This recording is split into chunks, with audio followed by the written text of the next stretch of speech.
이번에 다룰 내용은 우리가 그 자료 구조의 개요에 대해서 말씀드리도록 하겠습니다. 첫 시간이니까 이제 가볍게 천천히 나가도록 하겠습니다.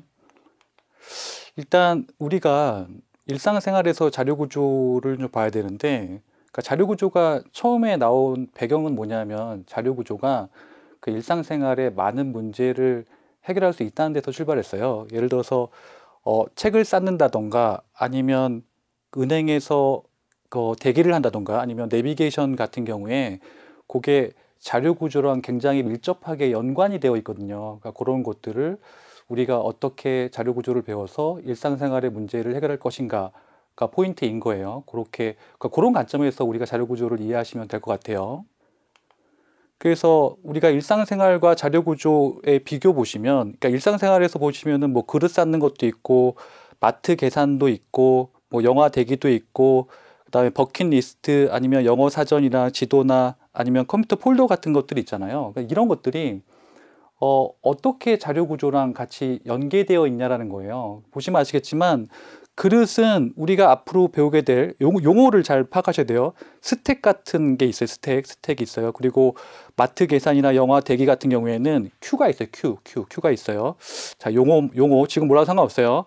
그리고 버킷리스트 같은 경우에는 우리가 이제 연결 리스트 같은 걸 배울 텐데 그 리스트랑 연관이 돼 있고요. 그리고 지도 같은 경우에는 그래프랑 연관이 돼 있어요. 그리고 이제 디렉토리 구조 같은 경우에는 틀이랑 연관이 돼 있는데 지금 요 용어가 낯설 수가 있는데요. 지금 낯선 건 중요한 게 아니고요. 그러니까 요렇게 일상생활에서 배우는 것들을 자료 구조화해서 그 문제를 해결할 수 있다는 게 포인트인 거예요. 그런 관점에서 바라보시면 재밌어요. 그냥 단순하게 바라보시면 재미가 하나도 없어요. 근데 이런 것들을 연계해서 이 문제를 해결할 수 있다고 한다면 우리가 굉장히 많은 것들을 할 수 있거든요. 그러니까 거의 다 자료 구조라고 보시면 돼요. 그렇게 이해하시면 될 것 같고요. 그 다음에 지금 보시면 우리가 자료 구조와 알고리즘 관계가 있는데 갑자기 뜬금없이 자료 구조 배우는데 왜 알고리즘을 나옵니까? 라고 말씀할 수 있잖아요. 근데 이게 뭐냐면 그러니까 프로그램은 기본적으로 자료 구조와 알고리즘의 결합이에요. 그러니까 여러분들이 어떤 C 언어나 자바 언어를 배우고 뭐 그 고단계의 어떤 스킬 프로그래머가 되고자 한다면 자료 구조와 알고리즘은 무조건 숙지를 해야 되는 과목 중에 하나예요. 그래서 자료 구조와 알고리즘은 별도의 과목이에요. 근데 우리는 뭐에 초점을 맞춘다? 자료 구조에 초점을 맞출 거예요. 그래서 지금 보시면 자료 구조 중에 지금 어떤 프로그램을 짤 거냐면 어떤 값들이 나열되어 있을 때 최대값을 구하는 프로그램을 짜고 싶은 거예요. 그러면 그 자료 구조는 예를 들어서 배열 같은 것들을 사용하는 게 좋고, 그리고 알고리즘은 여기 나와 있잖아요. 여기 나와 있는 것들을 보시면 아시겠지만 어떻게 문제를 해결할 거냐는 거예요. 그러니까 무슨 얘기냐면 어떻게 큰 값을 찾을 거냐는 거예요. 그래서 값을 찾는 걸 보시면 맨 처음에 라지스트에 값을 하나 집어넣어야 돼요. 왜냐하면 비교 대상이 있어야 되니까 스코어라는 첫 번째 배열의 값을 집어넣은 다음에 i 값을 계속 바꾸면서 i랑 스코어를 비교해서 더 큰 값이 있으면 그때 라지스트를 바꿔주는 거예요. 그러니까 업데이트를 하게 되면 항상 라지스트는 큰 값을 가지게 되잖아요. 그래서 맨 마지막에 그러니까 n-1까지 다 끝나고 난 다음에는 내가 그 값을 리턴하게 되면 최대값을 갖게 되는 구조인 거죠. 그러니까 다시 한번 정리하면 자료 구조 같은 경우에는 배열 같은 것들을 사용할 수 있고 알고리즘 같은 경우에는 그 문제를 해결하기 위한 단계라고 보시면 돼요. 그래서 지금 보면 우리가 요거를 C 언어로 구현한 걸 보여주고 있는 거예요. 그래서 자료 구조와 알고리즘이 이렇게 되어 있는 걸 볼 수 있는데 지금 보시면은 여기 보면 뭐 define max element 100 하면 max element를 100이라고 놓겠다 뭐 그런 거예요. 그리고 int score 한 다음에 뭐 대괄호 이렇게 쳐 있으면 아 얘는 배열이다. 우리가 이제 C 언어를 지금 여러분들이 아셔야 되는 게 있는데 지금 저 int score 그다음에 max element라고 되어 있는 게 여기서 배열인 거를 모른다. 그거는 지금 다른 문제예요. 지금 우리가 자료 구조 공부하고 있잖아요. 그러니까 저게 C 언어에서 배열이라는 걸 우리가 알고서 들어왔어야 되는 거예요. 그러니까 모르는 건 상관이 없는데, 그러니까 앞으로 쭉쭉 이어서 나가려면 저게 배열인 거는 여러분들이 숙지를 하셔야 돼요. 그러니까 다시 한번 찾아보셔야 돼요. 그래서 이런 얘기고, 그래서 자료 구조를 이렇게 사용하게 되고, 그 다음에 can, max, score라는 어떤 함수가 있는데 그 함수가 이제 실제로 찾는 거죠.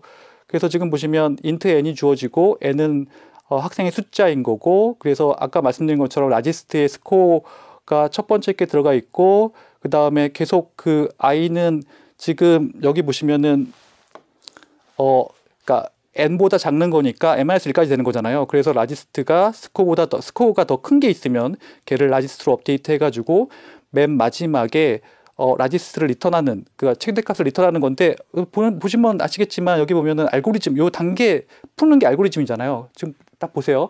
프로그램은 뭘로 돼 있어요? 자료 구조와 그리고 알고리즘으로 되어 있어요. 그러니까 설명하고 있는 거죠. 이렇게 설명하고 있는 거다라는 거고. 그래서 우리가 알고리즘의 조건 같은 것들을 볼 수 있는데, 지금 보시면은 뭐 입력은 0개 이상이 존재해야 되고, 출력 같은 경우에는 1개 이상인데 사실 출력이 없어도 상관없어요. 0개 이상 상관없어요. 그냥 어떤 그 동작만 하는 거로 본다면 입력과 출력을 0개 이상으로 봐도 상관없는 거고, 근데 여기 보면 요거는 중요해요. 요거는 지금 그 알고리즘이 가져야 되는 그 명백성이라든지 유한성이라든지 유효성은 알고리즘이 가져야 되는 이런 것들은 굉장히 중요한 것들이에요. 근데 명백성은 뭐냐면 일단 명령어가 모호하면 안 돼요. 명령어가 모호하다는 얘기는 내가 구현할 수 없다는 얘기거든요. 그런 얘기고. 그리고 유한성은 뭐냐면 당연히 한정된 수, 그러니까 얼마 만에 현실적인 시간 내에 반드시 종료가 돼야 돼요. 그리고 유효성은 각 명령어들이 실행 가능해야 돼요. 그러니까 이런 것들이 기본적으로 지켜질 수 있다면 요거는 알고리즘이 되는 거죠. 알고리즘의 특성, 명백성, 유한성, 유효성이 있다라고 말씀드렸고, 그래서 지금 보시면 알고리즘이란 그러니까 인간이 푸는 게 아니에요. 인간이 푸는 게 아니라 컴퓨터로 문제를 풀기 위한 어떤 절차예요? 단계적인 절차예요. 예를 들어서 어떤 문제를 해결하려고 하는데 그게 한 방에 해결되진 않잖아요. 이렇게 빅뱅이라고 하는데 한 방에 해결되진 않잖아요. 그러니까 그게 예를 들어서 단계를 거쳐서 한 10단계, 20단계를 거쳐서 해결되잖아요. 그래서 알고리즘은 단계적인 절차예요. 단계적인 절차라는 거고. 그래서 알고리즘을 기술할 수 있는 방법이 이렇게 4가지, 사실 더 많기도 한데 여기서는 4가지만 다루고 있는데, 첫 번째는 자연어예요. 자연어로 이제 자연스럽게 다루는 거고, 뭐 플로우 차트, 흐름도, 그 다음에 의사 코드, 수도 코드 있고요. 그 다음에 프로그래밍 언어 있는데 각각에 대해서 살펴볼게요. 자연어는요, 그러니까 장점 단점을 잘 아셔야 돼요. 자연어 보시면 일단 자연어 같은 경우에는 인간이 읽기는 쉬워요. 근데 아시겠지만 명백성을 해칠 그 요소가 있어요. 왜냐하면 자연어로 작성된 건, 그러니까 사람끼리 말을 해도 그렇잖아요.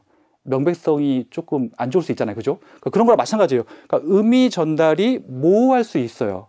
자연어로 작성했을 때. 그래서 배열에서 최대값 찾기 알고리즘 보시면 내가 배열의 리스트의 첫 번째 요소를 변수 tmp에 복사하자. 이거 자연어죠. 완전 자연어죠. 완전 자연어죠. 배열 리스트의 다음 요소들을 차례대로 템포와 비교하면서 더 크면 템포를 복사하자. 완전 자연어죠. 배열 리스트의 모든 요소를 비교했으면 템포로 반환하자. 지금 같은 경우에 명백성을 해칠 요소는 별로 없어요. 근데 만약에 알고리즘이 복잡하잖아요. 그리고 자연어가 뭐 100줄, 200줄 써 있잖아요. 근데 당연히 명백성을 해칠 여지가 있어요. 그런 것들을 잘 체크를 하셔야 돼요. 아니면 내가 자연어가 싫으면 흐름도를 이용할 수 있는데, 흐름도 보시면 이게 뭐 직관적이고 이해하기는 쉬운데, 그러니까 단점은 뭐냐면 굉장히 복잡해져요. 왜 복잡해지냐면, 그러니까 그림의 한계예요. 잘 보세요. 지금도 몇 개 안 했잖아요. 지금 이거 최대값 찾는 거거든요. 최대값 찾는 것도 이렇게 복잡한데, 예를 들어서 아까 말씀드린 것처럼 알고리즘이 100줄, 200줄짜리 알고리즘이 있는데 그거를 그림으로 표현했다 보세요. 표현 못해요. 표현할 수 있다고 하더라도 굉장히 복잡하고 그거를 이해할 수는 없어요. 그러니까 그런 단점이 존재해요. 그래서 지금 보시면은 우리가 흐름도를 플로차트를 통해서 보시면 맨 처음에 얘는 이제 시작을 나타내 가지고 맨 처음에 초기값 설정한 다음에 비교해 가지고 예스냐 노냐에 따라서, 또 예스냐 노냐에 따라서 어떻게 할 건지 뭐 그런 걸 결정하는 거잖아요. 요게 이제 뭐라고요? 플로우 차트 흐름도인 거고요. 그다음에 유사 코드의 별표할까요? 유사 코드는 이건 정말 중요해요. 그러니까 다른 것들은 이렇게 사용 빈도가 많지 않은데 유사 코드는 우리가 앞으로 계속 보게 될 놈이에요. 유사 코드가 뭐냐면 그러니까 핵심적인 내용만 다루는 거예요. 그러니까 만약에 교수님 시언어로 다루면 되잖아요. 시언어는요 무슨 문제가 있냐면 뭐 이렇게 세부적인 건 다룰 수 있는데 뭔가 자잘자잘한 게 걸려요. 뭔가 정의를 해줘야 되고, 뭔가 인클루드를 해줘야 되고, 뭔가 디파인을 해줘야 되고, 뭐 그런 것도 있잖아요. 그런 것들이 자잘자잘한 게 있는데, 유사 코드는 그런 게 없어요. 그냥 내가 하고자 하는 알고리즘의 핵심적인 부분만 명시를 하면 돼요. 요즘 보시면 아시겠지만, 지금 군더더기가 없죠. 지금 보시면 아시겠죠? 군더더기가 없어요. 그리고 보면 라지스트에 리스트 0 첫 번째에 있는 그 배열의 요소를 넣고 그 다음에 폼은 돌려가지고 i는 1부터 n-1까지 돌린 다음에 리스트 i가 라지스트보다 크다면 그거를 업데이트하고 맨 마지막에 라지스트를 리턴해라. 지금 보시면 아시겠지만 여기 어디에도 그런 거 없어요. 군더더기가 없어요. 군더더기가. 알고리즘의 핵심적인 부분만 체크할 수 있다는 거죠. 그게 이제 포인트인 거고요. 그래서 유사 코드를 굉장히 많이 사용할 거예요. 근데 유사 코드의 어떤 단점이라고 한다면 그러니까 핵심적인 부분만 하긴 하는데 그러니까 사람마다 어떤 유사 코드를 사용하는 방식이 그러니까 특정 포맷이 없어요. 그런 약간의 단점이 있어요. 근데 대부분 보면은 이제 이렇게 볼 수 있으니까 우리가 사용하는 건데. 그 다음에 C 언어 같은 경우에는 그 알고리즘을 가장 정확하게 기술할 수 있잖아요. 근데 아까 말씀드린 것처럼 실제 구현하려고 하면 자잘자잘한 게 너무 많이 걸려요. 아시겠지만 여러분들 그 C 언어 처음 컴파일 할 때 기억나세요? 이상하게 컴파일이 안 되죠. 왜냐하면 자잘자잘한 거 왜 인클루드가 안 됐느냐, 뭐 대소문자가 바뀌었느냐 그런 것부터 시작해서 굉장히 많은 문제가 발생하잖아요. 그러니까 그런 것들이 너무 자잘자잘한 게 많은데. 그래서 우리가 C 언어로 구현하게 되면 아까랑 비슷한 예제인데 지금 보시면 우리가 이제 처음부터 구체적인 상황 이런 것들 디파인부터 해가지고 맥스 엘리먼트를 100으로 설정하고 그러니까 맥스 엘리먼트는 100이랑 완전 똑같은 거예요. 그 다음에 배열 만들고 그 다음에 내가 함수 내에서 이렇게 그 지역 변수 선언하고 그 다음에 템프에다가 스코어 0 집어넣고 폼은 돌리고 그 다음에 여차여차 뭐 숫자 바꾸고 업데이트하고 그 다음 리턴하고 이렇게 자잘자잘한 문제들이 굉장히 많아요. 그러니까 알고리즘에 뭔가 이렇게 구체적으로 내가 거기에 들어갈 수는 없는 거잖아요. 그죠? 그런 얘기가 있어요. 그 다음에 우리가 봐야 될 게 뭐냐면 그러니까 추상 데이터 타입이라는 게 있어요. 추상 데이터 타입을 알려면 우리가 그 데이터 타입이 자료형이니까 자료형을 알아야 되는데 자료형 같은 경우에는 데이터 종류고 일단 자료형이란 데이터의 집합과 연산의 집합을 얘기해요. 데이터의 집합과 연산의 집합을 얘기해요. 그래서 그러니까 자료형 중에는 우리가 정수도 있고 실수도 있고 문자열도 있잖아요. 근데 정수라면 내가 정수에서 데이터는 뭐 1, 2, 3, 4 그런 거잖아요. 그리고 연산은 뭐 덧셈을 할 건지 뺄셈을 할 건지 뭐 그런 것들이에요. 그런 것들을 얘기하는 거고요.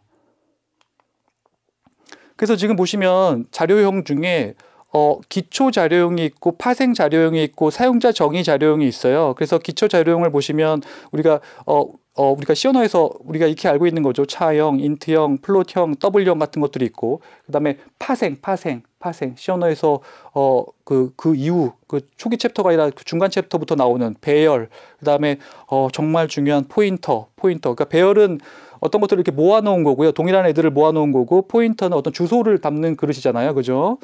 그리고 사용자 정의 자료용 같은 경우에는 지금 보시면 구조체 같은 경우에는 다른 자료용을 묶어 놓는 거죠. 그리고 공형체 같은 경우에는 구조체랑 틀린 게 만약에 인트하고 만약에 차가 있으면 그 두 개가 동일한 주소 공간을 공유하고 있다는 개념인 거죠. 그 다음에 열거형 같은 경우에는 그냥 내가 사용할 변수의 어떤 그 범위를 정해 놓은 거죠. 예를 들어서 월, 화, 수, 목, 금, 토, 일만 사용했다 그러면 딱 7개만 사용할 수 있게끔 그게 열거형인 거죠. 열거형인 거고. 그래서 우리가 보시면 인트 자료형에 대해서 이제 여기서 예를 들고 있는데 인트 자료형의 데이터는 이거와 같고 그 다음에 연산은 이거와 같대요. 지금 아시겠지만 인트 자료형 보시면은 예를 들어서 0, 1, 2 같은 것들을 사용할 수 있고 연산은 플러스 마이너스 같은 걸 사용할 수 있잖아요. 요거는 모든 자료형이 마찬가지예요. 근데 이걸 어떻게 하겠다고? 이거를 그냥 우리가 일반화 시키는 거예요. 일반화 시켜 보겠다라는 개념인 거예요. 그래서 추상 데이터 타입은요, 그러니까 앞에 abstract 붙었잖아요. 지금 보시면은 그 abstract란 단어가 여러분들이 프로그래밍을 공부하면 공부할수록 굉장히 많이 나올 텐데, 요 abstract는 추상적이란 뜻이에요. 그러니까 수학적이라는 단어보다는 추상적이라는 단어가 더 와닿을 텐데, 요게 뭐냐 하면 실제적인 구현은 숨기는 거예요. 실제적인 구현은 숨기고 위에 그러니까 무엇을 할 것인가, 그러니까 what에 중점을 두는 거예요. 그러니까 how 어떻게 할지는 내 관심사가 아니에요. 내 관심사가 아니고, 그러니까 무엇인지만 나타내는 거를 추상 데이터 타입이라고 불러요. 그런 거죠. 그래서 지금 보면 어디에서 유래했냐면 우리가 이제 객체지향이라는 그 뭐 자바나 C++ 같은 데서 유래했는데, 일단 추상화가 있고요. 중간에 정보 은닉 기법이 있어요. 그러니까 인포메이션 하이딩이라고 하는데, 요게 보면 그러니까 정보 은닉 기법에서 이제 추상 자료형으로 이제 이렇게 온 거잖아요. 그러니까 정보 은닉 기법은 뭐냐면 객체지향에서 내가 어떤 변수에 대해서 그 변수를 은닉할 수 있어요. 그러니까 남한테 보일 수도 있고 다른 사람한테 안 보일 수도 있고. 그러니까 시어노에서는 불가능했죠. 그러니까 뭐든지 다 오픈된 거잖아요. 그죠? 그런 개념인 거예요. 그래서 추상화가 뭐냐면 사용자에게 중요 정보만 강조하고 중요하지 않은 구현 세부 사항에 대해서는 알려주지 않는 거예요. 그러니까 중요한 거에 집중한다는 게 포인트예요. 그러니까 모든 걸 다 알려줘가지고 이렇게 헷갈리게 할 필요는 없는 거잖아요. 그런 게 포인트인 거예요. 그래서 지금 보시면은 여기 보면 그러니까 인터페이스란 단어의 별표할까요? 지금 보시면 아시겠지만 ADT가 있어요. ADT가 있고 인터페이스가 있고 구현 코드가 있잖아요. 그래 응용 프로그램 관점에서 보면 구현 코드는 알 필요가 없어요. 구현 코드는 알 필요가 없어요. 내가 ADT라는 공용 인터페이스는 추상 데이터 타입만 알고 있으면 돼요. 그것만 알고 있으면 이 구현이 어떻게 되어 있는지 상관없이 내가 얘를 이용할 수 있다는 거예요. 그게 포인트라고요. 그게 포인트예요. 그래서 걔도 마찬가지 얘기죠. 우리가 보시면 아시겠지만 이걸 이제 일반화 시킨 거예요. 일반화 시켜 보면 여기 보면 이 안에 객체가 있고 데이터가 있죠. 그리고 밖에 보이는 인터페이스 연산이 있어요. 그러니까 우리는 연산만 알고 있으면 돼요. 우리는 연산만 알고 있으면 돼요. 그래서 지금 보시면 아시겠지만 객체 보시면 추상 데이터 타입의 객체인데 우리가 관심 있는 건 객체가 아니에요. 그래서 우리가 관심 있는 건 연산인데, 객체 안에서 어떤 것들을 수행할 건지, 객체를 변경하려면 우리가 항상 인터페이스를 통해서 해야 되는데 그게 연산이라는 거죠. 연산이라는 거다라는 게 포인트인 거예요. 그래서 지금 보시면은 자연수를 보여주고 있는데 추상 데이터 타입 중에 자연수를 보여주고 있어요. 그래서 여기서 객체는 데이터는 0에서 시작해서 int max까지, int max는 그냥 최대값을 정해준 거죠. 최대값까지 정수 부분이다. 그리고 함수는 여기 보면 이렇게 구체적인 구현은 사실은 이렇게 중요한 포인트는 아니고요. 사실은 요거만 있으면 돼요.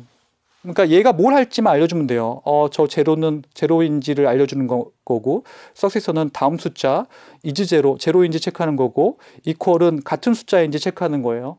그러니까 보여지는 건 저 함수만 보여주면 된다고요. 내부적인 구현은 나의 관심사가 아니라는 거예요. 그게 포인트인 거예요. 이게 뭐라고요? 추상 데이터 타입이에요. 마찬가지예요. add는 덧셈을 하는 거고 서브는 뺄셈을 하는 거잖아요. 그러니까 그 기능만 알고 있으면 돼요. 무엇을 하는지만 알고 있으면 돼요. 내부적으로 어떻게 되는지는 우리의 관심사가 아니에요. 그런 얘기예요. 그래서 추상 데이터 타입과 TV를 보여주고 있는데, 여러분들 TV 볼 때, 지금 TV잖아요. TV 볼 때 그 안에 어떻게 구현되는지 알고 있나요? 뭐 전자가여도 잘 모를 텐데 어쨌거나 뭐 알 수 없잖아요. 알 수 없는 거잖아요. 그래서 그냥 TV가 제공하는 인터페이스, 그냥 버튼만 있으면, 이렇게 버튼만 있으면 버튼 누르고 켜지나 보다, 소리가 줄어드나 보다, 뭐 그런 것만 알면 되지, 내부적으로 소리가 어떻게 줄어들고 있고 어떻게 켜지고 그런 거는 우리의 관심사가 아니잖아요. 맞나요? 그러니까 그런 게 추상 데이터 타입이라는 거고요. 그래서 사용자는 TV 내부를 볼 수 없죠. 그리고 TV 내부에서 무슨 일이 발생하는지는 우리의 관심사가 아니에요. 그게 포인트인 거고요. 그래서 지금 보시면 이거를 이제 ADT랑 관련돼 가지고 보시면 ADT 추상 데이터 타입은 제공하는 연산만 사용할 수 있어요. 그죠? 그리고 내부의 데이터를 우리가 볼 수 없죠. 요게 인포메이션 하이딩이에요. 정보 은닉인 거죠. 그리고 어떻게 구현된지 알 수 없더라도 관심사도 아니지만 어쨌거나 ADT를 사용할 수 있다는 게 포인트인 거예요. 그러니까 이렇게 해놓으면 우리가 공통적인 인터페이스를 뽑아서 대규모의 프로그램 짜기가 굉장히 좋아요. 요게 이제 포인트인 거고요.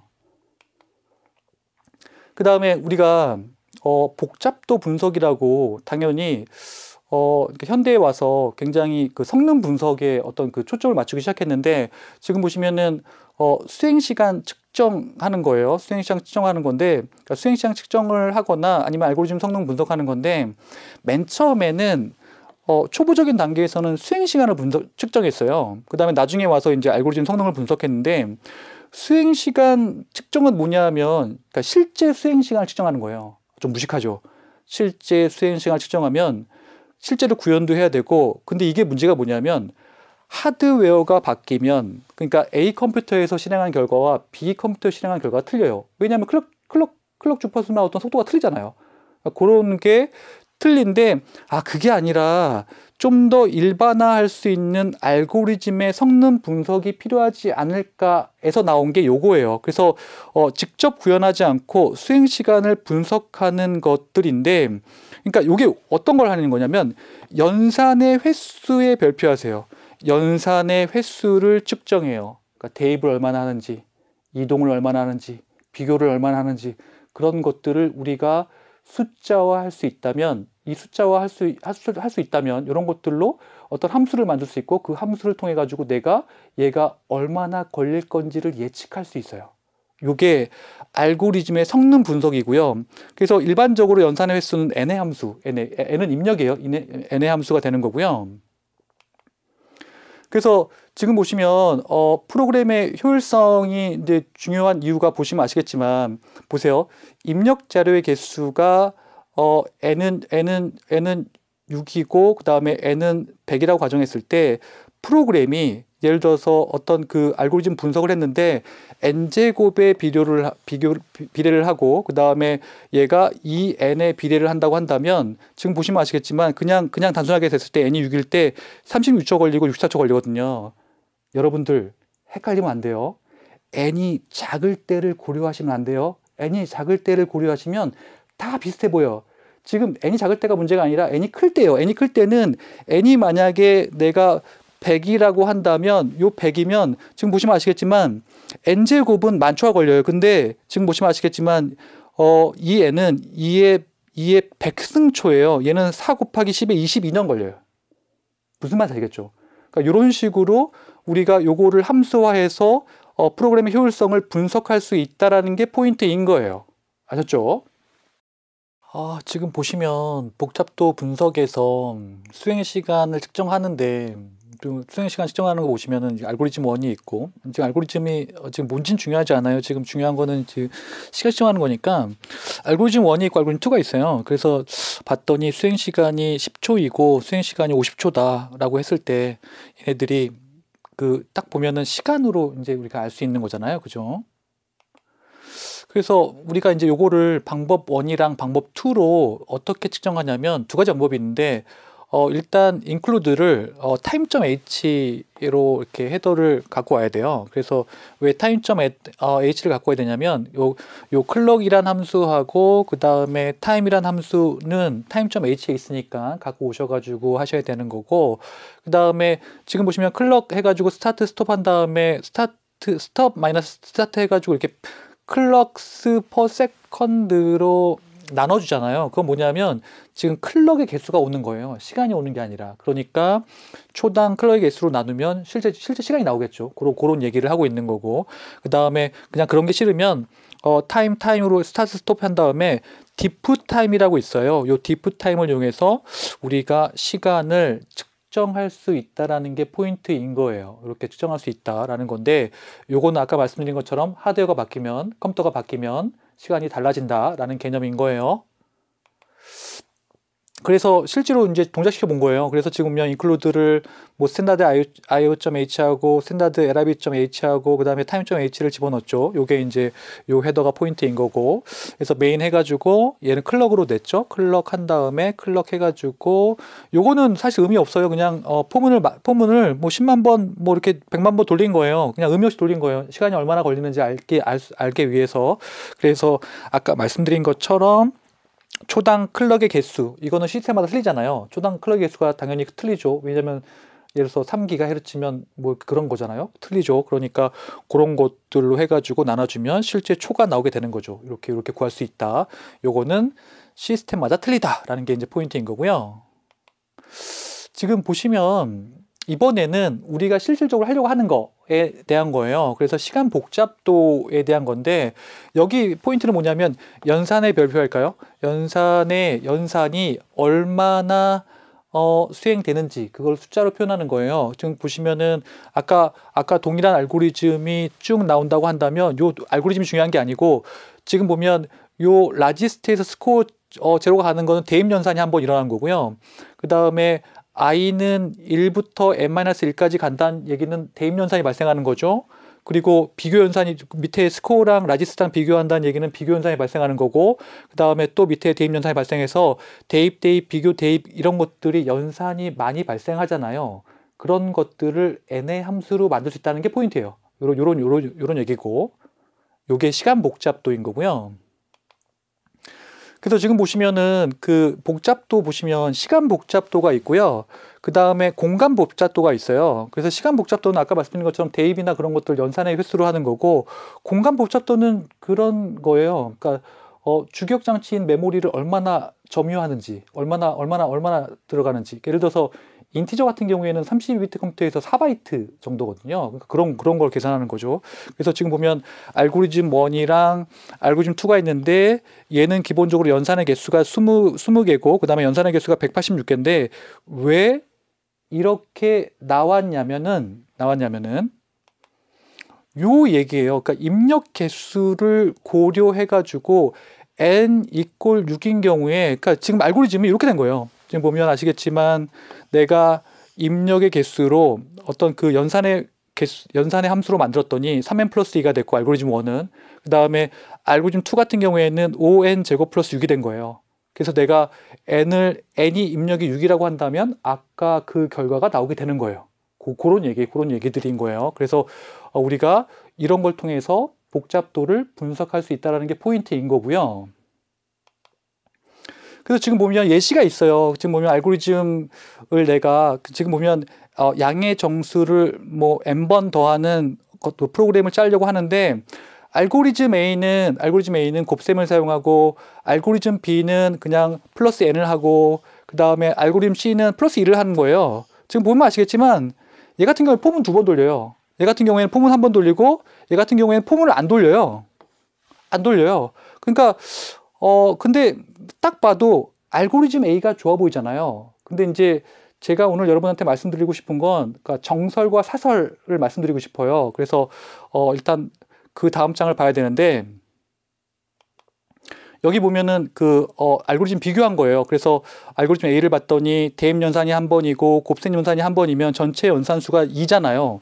2라는 얘기는 뭐냐면 상수예요, 상수. 그러니까 얘가 어떻게 n이 증가하더라도 변함이 없다는 얘기예요. 변함이 없다는 얘기고 알고리즘 B 같은 경우에는 대입이 n번이고 덧셈이 n번이니까 2n이 되는 거고요. 그 다음에 알고리즘 C 같은 경우에는 n 곱하기 n번, 대입 연산이 n 곱하기 n번이고 덧셈 연산이 n 곱하기 n번이니까 2n 제곱이 되거든요. 그러니까 누가 봐도 딱 봐도 알고리즘 C가 제일 안 좋아요. 이렇게 구현하면 안 된다는 얘기예요. 근데 문제는 여기까지가 정설이고요. 제가 사설을 좀만 덧붙이자면 여기 보면 뭐라고 써 있어요? 연산의 구현 비용이라고 써 있어요. 지금 보시면 아시겠지만 여러분들이 대입 연산을 구현하는 게 더 돈이 많이 들 것 같아요? 아니면 곱셈 연산을 구현하는 게 더 돈을 많이 들 것 같아요? 당연히 곱셈 연산을 구현하는 것들이 비용이 더 많이 들어가요. 그러니까 사실은 여기서 가정은 무조건 가정이 있어야 돼요. 이거는 대입 연산과 곱셈 연산의 구현 비용이 동일할 때 그때 알고리즘 C보다 알고리즘 A가 좋은 것이지 만약에 곱셈 연산의 구현 비용까지 들어간다면 어떤 게 좋은지는 까봐야 아는 거예요. 그런 얘기를 하고 싶었던 거예요. 그렇지만 일반적으로는 알고리즘 A가 더 좋은 거라는 것이 정설이란 얘기예요. 이렇게 이해하시면 될 것 같아요. 그래서 그래프로 이제 표현을 해봤어요. 그래프를 표현해 주시면 여기 보면 연산의 수인 거고요. 그죠? 그 다음에 여기는 입력 개수 n인 거예요. 입력 개수 n에 따라서 어떻게 되는지 지금 보시면 아시겠지만, 그러니까 이런 게 제일 좋은 거예요. 만약에 이렇게만 만들 수가 있으면 알고리즘 A 보시면 아시겠지만 입력 개수에 무관하게 항상 상수잖아요. 그러니까 이게 제일 안 좋아요. 왜냐하면 입력의 개수가 늘어나면 늘어날수록 기하급수적으로 연산의 횟수가 늘어나게 돼 있어요. 그러니까 이런 것들이 조금 안 좋은 케이스인 거죠. 그래서 일반적인 케이스는 요거고, 얘가 제일 좋은 케이스인 거고, 이런 식으로 우리가 이해를 하면 될 것 같고요. 그 다음에 그러면 이제 사람들이 생각하기 시작했죠. 알고리즘 복잡도를 뭔가 표현할 수 있는 표기법이 있으면 좋겠다라고 생각할 수 있겠죠? 그게 나온 게, 그러니까 비고 표기법이 있어요. 이거 별표하세요. 비고 표기법은 가장 많이 사용하는 표기법이에요. 이게 뭐냐면 여기에 별표할까요? 차수가 가장 큰 항에 일반적으로 종속되니까 어떤 함수를 표현할 때 차수가 가장 큰 항을 기준으로 삼으면 되겠다라는 거예요. 지금 보시면 아시겠지만 우리가 어떤 알고리즘이 있어요. 그 알고리즘이 n제곱 플러스 n 플러스 2라는 알고리즘이 있는데 내가 만약에 n을 1000을 집어넣으면 n제곱에서 99.9%가 차지하고요. 나머지에서 0.1%를 차지해요. 그러면 얘를 무시해도 되겠다. 결국엔 저 tn이라는 알고리즘은 그냥 n제곱 최고차항으로 표현해도 되겠다라는 개념인 거예요. 요게 비고 표기법의 시작점이죠. 시작점인 거예요. 그래서 비고 표기법은 보시면 아시겠지만 연산의 횟수를 어떻게 표현했어요? 대략적으로, 다른 말로 점근적으로 표기했어요. 그러니까 사실 비고 표기법은 어떤 연산 횟수의 상한이거든요. 근데 상한이 되게 많을 수 있잖아요. 그러니까 상한이 예를 들어서 뭐 n이면 n제곱도 있을 수 있고 뭐 n3승도 있을 수 있잖아요. 상한이면. 근데 그 대략적 점근적이라는 얘기는 뭐냐면 n이면 가장 가까이 있는 게 n이잖아요. 그러니까 n으로 표현하겠다는 뜻이에요. 점근적, 대략적으로. 그게 포인트인 거고요. 그래서 비고 표기법 보시면 요게 어떤 비고 표기법의 수식인데, 보세요. 함수 fn과 gn이 주어졌을 때 조건이죠. 만약에 모든 n에 대해서 n0보다 큰 n에 대해서요. 그게 만약에 fn, c, gn을 만족하는 c와 n0가 존재하면, 여기서 포인트가 뭐냐면 여기서 지금 나와 있지만 c하고 n0가 존재할 때예요. 존재할 때 fn은 ogn이라는 거예요. 그러니까 요거를 간단하게 설명드리면 여기 먼저 볼게요. 자, 여기 보면 요게 주어졌을 때 c가 5고요. 그리고 n0가 10일 경우에 요 조건이 만족되잖아요. 그러면 요 2n 플러스 1은 그냥 on, 비고 n으로 표현할 수 있다는 거예요. 근데 보시면 아시겠지만 여기 그냥 최고차항이 되는 거죠. 맞죠? 최고차항으로 표시할 수 있죠. 어떤 조건이 만족했을 때? C하고 N0가 맞는 애가 있을 때, 만약에 그런 조건을 만족하는 애가 있다면 2n 플러스 1은 최고차항인 n으로 표현할 수 있다라는 게 포인트인 거예요. 그럼 어떻게 된 거예요? 요게 함수의 상한을 표시하게 되는 거죠. 요게 포인트인 거예요. 요게 비고의 포인트인 거예요. 그래서 요게 약간 복잡하게 느껴질 수 있는데, 이거를 잘 보시면 어떤 거냐면 이게 포인트예요. C하고 N0가 있을 때 요 수식을 만족한다면 내가 최고차항으로 표현할 수 있다. 그게 비고다라는 게 포인트인 거고. 그래서 지금 보세요. 지금 보시면 아시겠지만 얘를 비고로 표현한 거거든요. 이렇게 비고로 표현했는데, 여기 보면은 지금 여기 상한이잖아요. 상한. 그러니까 지금 내가 표현하려고 하는 게 fn이에요. 그죠? 그리고 그 위로 표현할 수 있는 게 지금 상한인 비고 표기법인 거예요. 그거 대략적으로 표현했죠. 점근적으로 표현했죠. 그리고 아시겠지만 요 n0인 아까 c하고 n0가 있어야 된다고 했잖아요. 저기서 cgn이 더 커지는 순간이 발생한다는 거예요. 그래서 내가 비고표격법을 표현할 수 있다라는 거예요. 그래서 N0를 꼭 있어야 된다는 얘기예요. 저게 없으면 그러니까 상한을 표시할 수 없으니까, 비고표격법을 표시할 수 없으니까 그게 포인트인 거고. 그러면 이제 간단하게 갈까요? 간단하게 가시면 이런 거예요. 만약에 FN이 오면 이거는 n이 없으니까 그냥 비고 1, 얘는 뭐냐면 그냥 상수예요. 상수로 표현한다.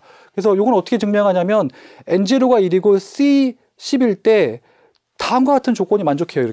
이렇게 조건이 만족한다라는 개념인 거고, 마찬가지죠. FN이 2n 플러스 1은 뭐예요? 자, 여기 보면 최고차항이 n이죠. 최고차항 n이 되는 거예요. N0가 1이고 C가 10일 때 다음과 같은 조건이 만족되게 되는 거죠. 마찬가지예요. 계속 같은 얘기예요.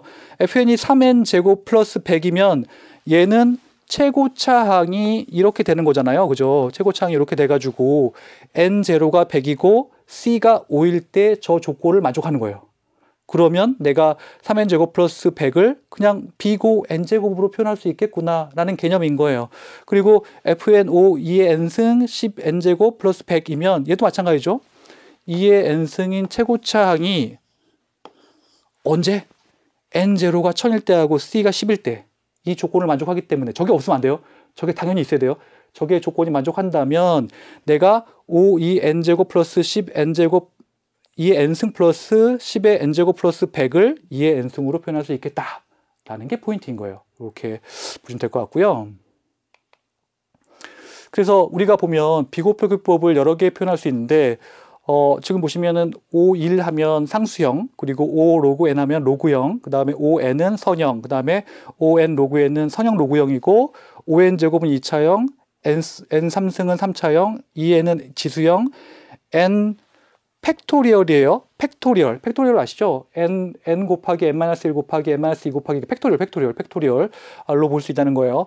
근데 실질적으로 우리가 많이 사용하는 거는 뭐냐면 요런 것들을 많이 사용해요. 요거 n제곱 많이 사용하고 n 로그 n 많이 사용해요. 요거 잘 알아두시면 좋을 것 같아요.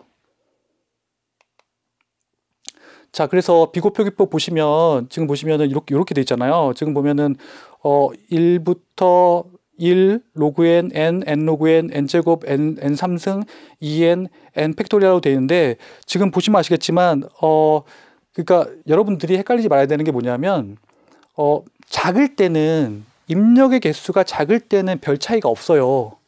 입력의 개수가 작을 때는 별 차이가 없어요. 근데 입력의 개수가 조금만 증가해도 엄청난 차이를 나오거든요. 그래서 연산의 횟수는 정말 중요한 거예요. 그걸 표현할 수 있는 그런 것도 되게 중요한 거고, 그게 포인트인 거고. 자, 그래서 이거를 그림으로 그려준 거예요. 지금 보시면 아시겠지만 제일 좋은 건 얘고요. 일반적인 건 얘하고 뭐 이런 애들이 일반적인 애들인 거고, 얘네들은 거의 최악이에요. 최악. 이런 식으로 나오면은 거의 계산할 수 없는 거예요. 최악의 경우인 거고. 자, 빅 오메가는요. 빅 오메가는 여기 별표할까요? 얘는 하한이에요. 하한. 그러니까 잘 사용되진 않는데 지금 보시면 n이 n0보다 크다는 조건에서 fn은 cgm보다 크거나 같을 때 c와 n0 마찬가지죠. c와 n0가 존재한다면 얘도 마찬가지로 최고차항으로 표시할 수 있다는 개념인 거예요. 지금 보시면 아시겠지만 지금 보시죠. 조건 뭐예요? c가 1이고 n0가 1이죠.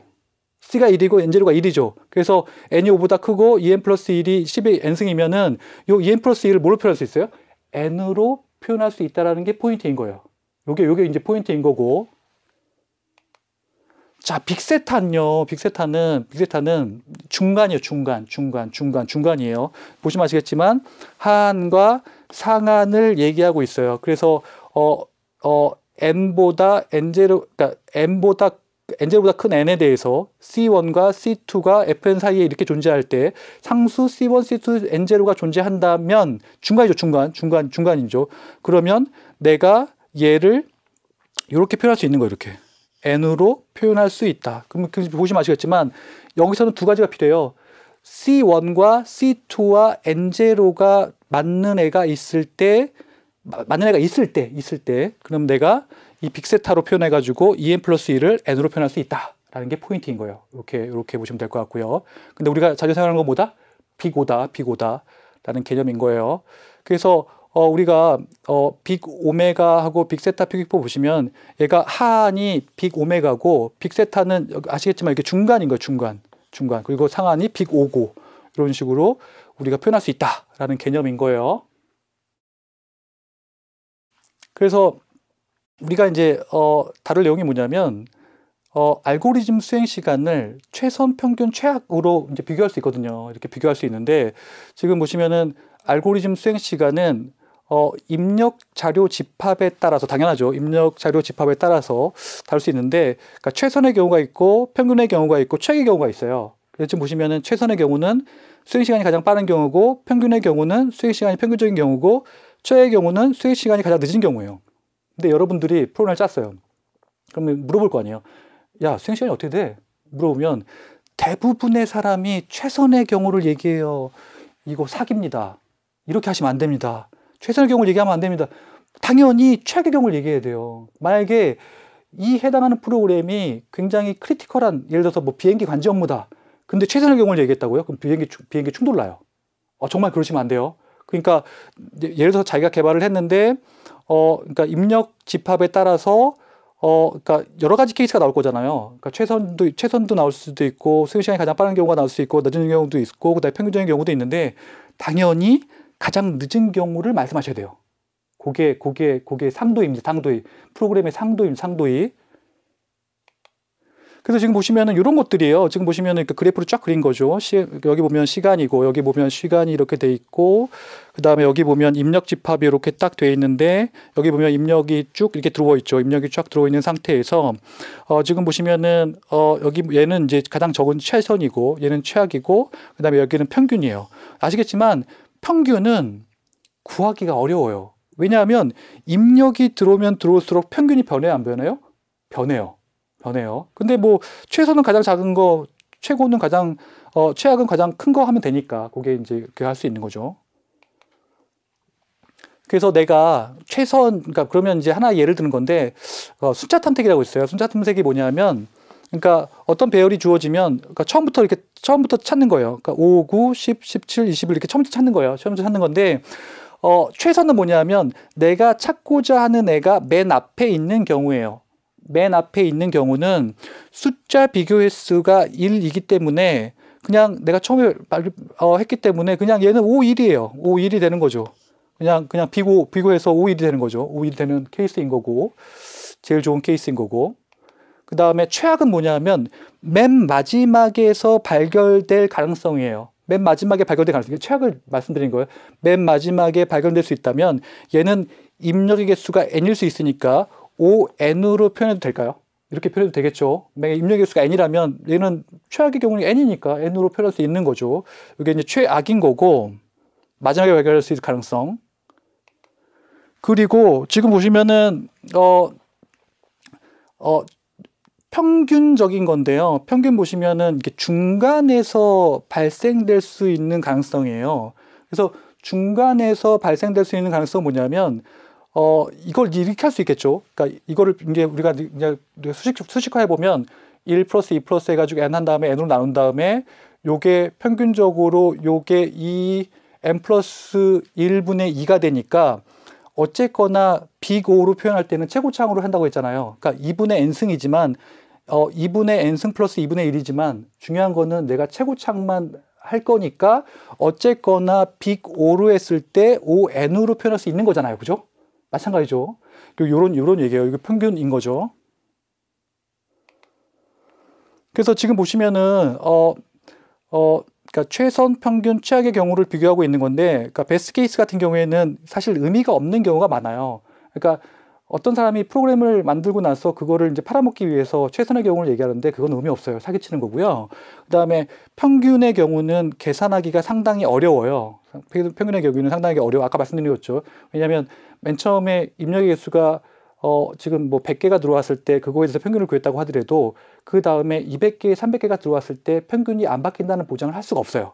안 바뀐다는 보장을 할 수 없기 때문에 이런 문제가 발생할 수 있고 그 다음에 최악의 경우가 뭐냐면 지금 보시면 아시겠지만 그러니까 계산하기가 쉽죠. 왜냐하면 최악의 경우만 고려하면 되니까. 그렇죠? 계산하기 쉽죠. 그래서 응용해서 정말 중요한 의미를 가져요. 보시면 아시겠지만 비행기 관제 업무에서는 아까 말씀드린 것처럼 요 얘기가 굉장히 중요하다고 할 수 있습니다. 이렇게 정리하시면 될 것 같습니다.